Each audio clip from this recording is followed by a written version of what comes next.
You have been told a lie, and that probably for most of your life.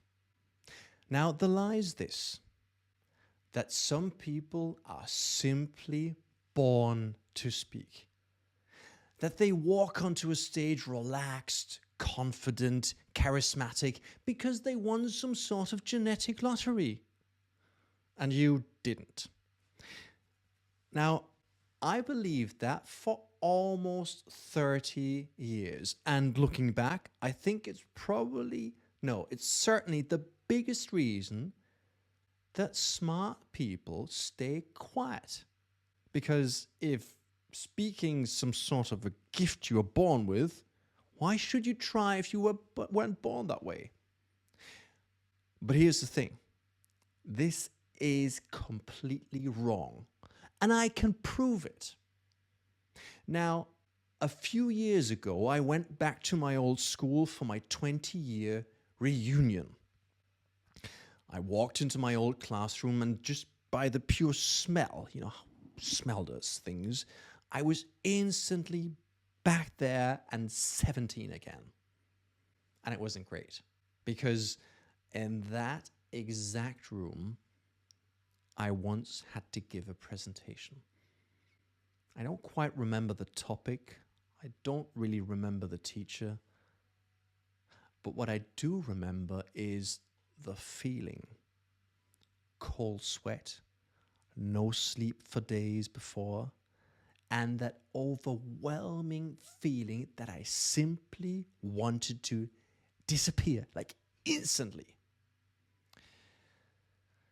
Public speaking wasn't just something I kind of disliked, it was something I genuinely feared.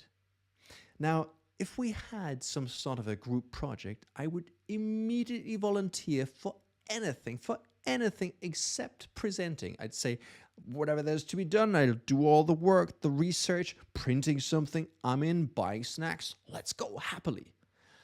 But standing in front of people, be it just a handful, never. Back then, I thought there were only two kinds of people when it came to public speaking. The ones who loved it and the ones who dreaded it. And I knew exactly which one I was. The confident speakers, well, as I said, they were born that way. Lucky them. And, well, unlucky me. Or so I thought. Now, a couple of years later, after school, I actually started studying business informatics. And that meant I had to learn Java. And let's say Java and I never really became friends. Actually, no. And the night before my first major assignment was due, I still hadn't finished it. Actually, I hadn't even started it. So I did something I'm not particularly proud of. I called a classmate of mine and said, dude, I so need your code. And he looked at me and said, well, sure. But you know, you have to present it tomorrow and you'll have to explain it to the tutor in a one-on-one session. Dude, you're fucked. That's what he said. And yeah, I remember looking at the code and going, oh, I have to understand this. And what I didn't do is I didn't try and memorize it. But what I did was I decided I wanted to study it. I wanted to understand every line, but more than that, I wanted to understand every decision and maybe even more, every idea behind it. So the next morning, we all lined up and my classmate went first. And 15 minutes later, he walked out and he wasn't happy. And he walked out and said, dude, I got a C. And then he smiled at me and said, it's your turn. Good luck. It's my code. And I walked in and I was terrified. And what I did was I simply started explaining line for line. Not waiting for the tutor to ask me things, but I just showed him why I'd taken certain decisions I why certain parts of it were actually not that stupid.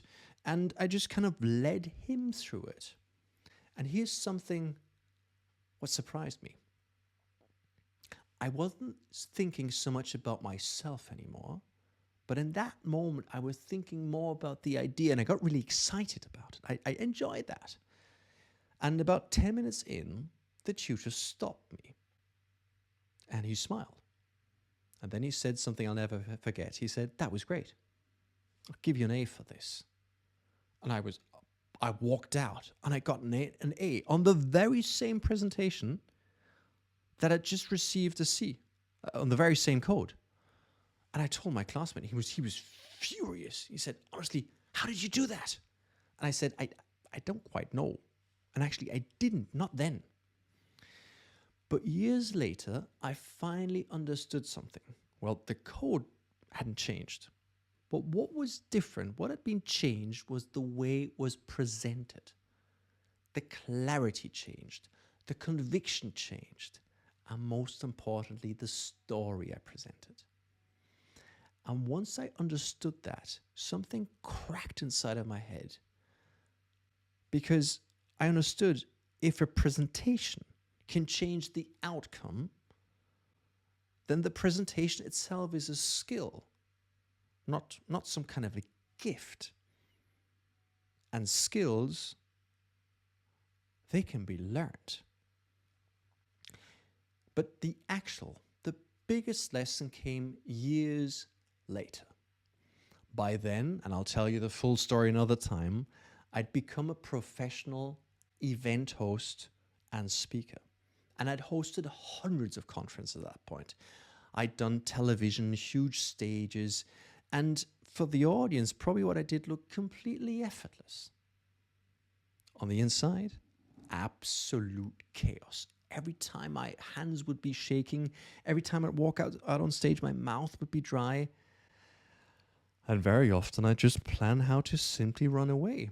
And I felt so weak. I felt like a failure because I was convinced I was the only one. And, looking around backstage, everyone always seemed so calm, so confident, as if they'd belonged there. And one day, shortly after I did live television for the first time, I admitted it. And I walked up to a close friend of mine. I said, "Dude, I am scared every single time before I go on stage." And do you know what he said? The answer? He said, "You? Dude, you look so calm and confident. You were born for this. You're always super relaxed." And I couldn't believe it.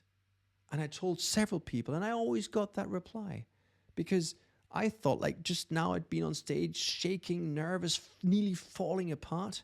I thought everyone saw it, but nobody noticed that. And that changed everything because I realized something really important. The people you are convinced are fearless often aren't. You just simply can't see it. You can't see their fear. And they can't see yours either. We always assume that everyone can hear our heart racing, that everyone can spot our shaky hands, that everyone can see that our nerves are about to explode. But they can't. Because usually they're just a lot more busy simply worrying about themselves. And that's the lie I mentioned. Not that fear exists, fear's there, and that's fine. I still feel it, and I've got a video about that. I still feel it every time. But the lie is believing that fear means you were not made for this. It doesn't. The goal is and was never to eliminate fear. The goal is to stop letting fear make your decisions. The fear can come with you. Take it on stage. It just doesn't get to drive. It shouldn't be in the driving seat. That single idea changed my career. It took me from hiding behind group projects to becoming a professional TV presenter, to becoming a professional keynote speaker. I've held keynotes around the world. And one of the things I did was even pitching in free fall together with Red Bull. I'm the first person to have pitched in free fall. But not because I suddenly became fearless, because I kept speaking while I was afraid. If you remember only 3 things from this video, remember these.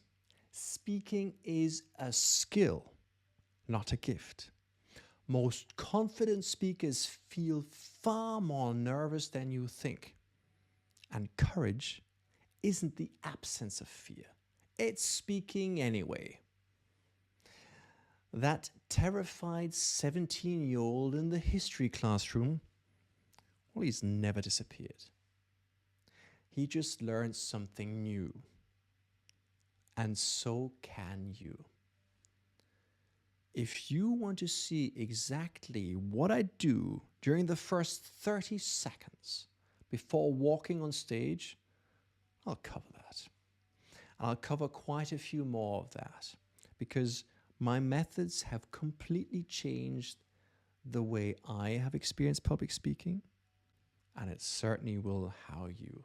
In that sense, thank you very much for joining. It was a pleasure. Take care, stay safe, and see you next time. Bye-bye.